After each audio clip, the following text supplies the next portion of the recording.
Look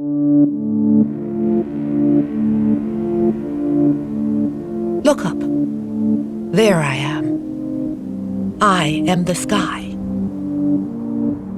I am a warm, protective blanket wrapped around everyone on Earth. I can bring clouds, rain, and wind.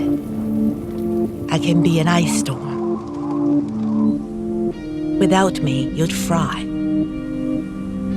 Every day, I am the breath you take in. Yet you are making me sick.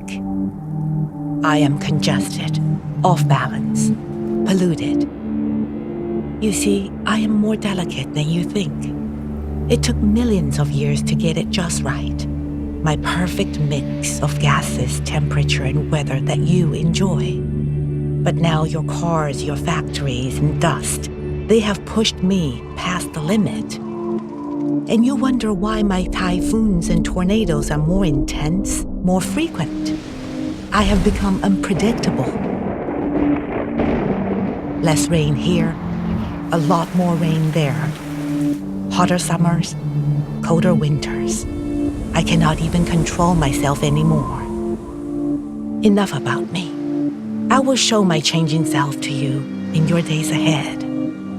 But in the end, I'll be fine. Give me a few thousand years. I have weathered trauma before. I am not worried for myself. Look up.